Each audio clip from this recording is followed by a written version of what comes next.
Halo, assalamualaikum warahmatullahi wabarakatuh. Bertemu lagi di AR77 Kirik.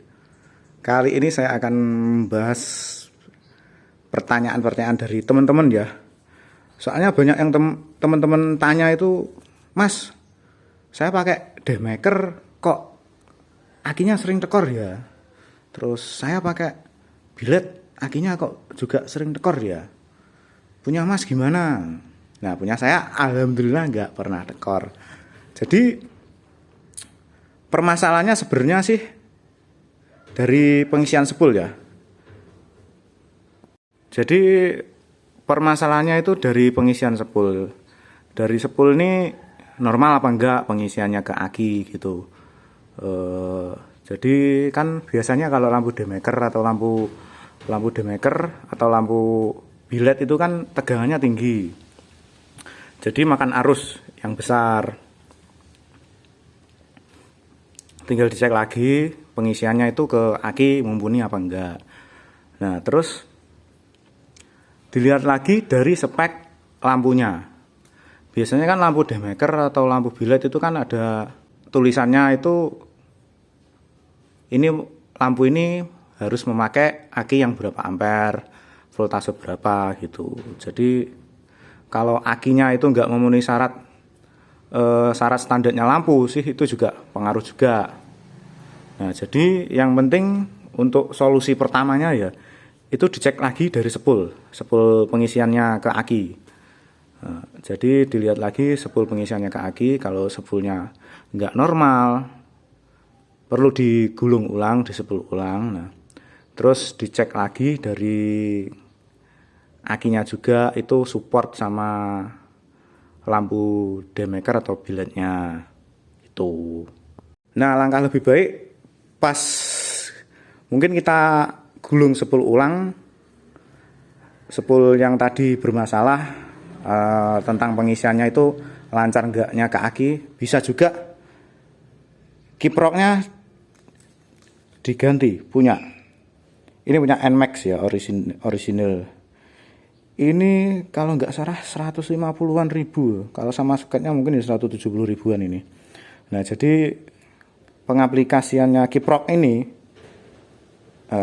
memasangnya kiprok ini juga harus support sama spoolnya pengisian. Jadi nggak asal-asalan pakai sih. Biasanya spool yang tadi harus digulung ulang menyesuaikan dengan pemasangannya NMAX, kiprok NMAX. Jadi enaknya gini lah, kalau mau masang kiprok NMAX juga harus spool ulang spool pengisian yang ada di magnet itu tadi. Jadi istilahnya ini ntar pengisiannya jadi full wave gitu. Murah kok ini. Saran saya mending pas spool ulang dibikin full wave aja. Yakin aman, ini nggak bikin aki cepet tekor. Nah, terus jangan lupa lagi dibikin relay. Nah, ini relay ya. Kalau lampu billet punya saya kan ada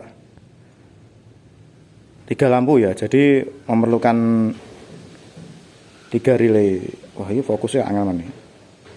Oke, nah ini membutuhkan 3 relay. Kalau demaker cuma berapa ya, 1 atau 2 ya, soalnya saya nggak pernah masang relay, tapi juga nggak pernah tekor, soalnya pengisian juga support.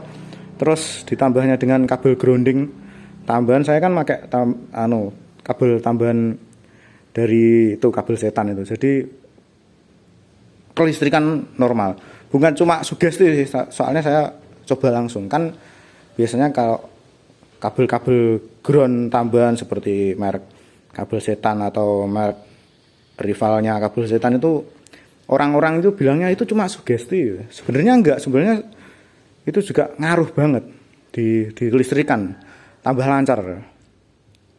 Jadi kalau menurut saya kalau pakai lampu jenis-jenis demaker atau billet itu wajib memakai relay. Kalau enggak memakai relay sih ya resikonya aki cepet tekor. Walaupun pengisiannya juga udah support, soalnya kan memakan arus yang gede ini. Jadi kalau itu semua tadi udah diaplikasikan mulai dari sepul ya. Sepul digulung ulang, terus aki itu support sama voltase lampunya apa enggak. Terus itu udah diganti jadi sepul, aki, terus lampunya juga dipasang relay biar lebih stabil. Soalnya sejenis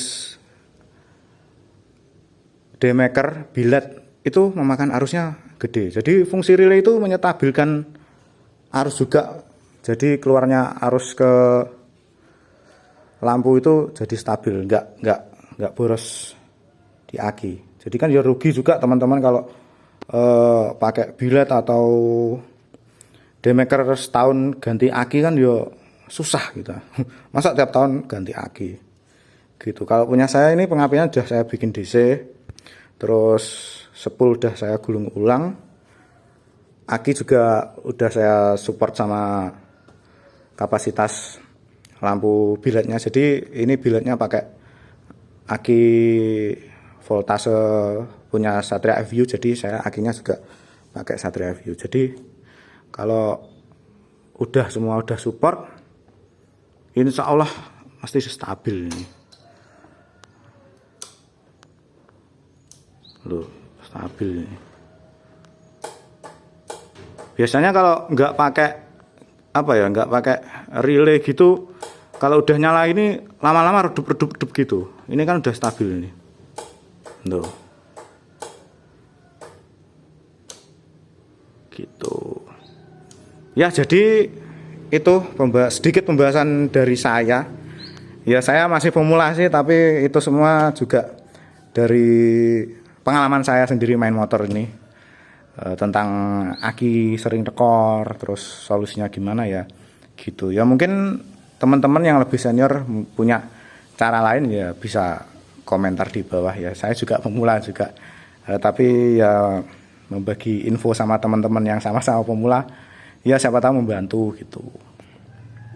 Ya udah, sekian dari saya, terima kasih. Jangan lupa like, comment, dan subscribe. Bertemu di vlog selanjutnya. Oke.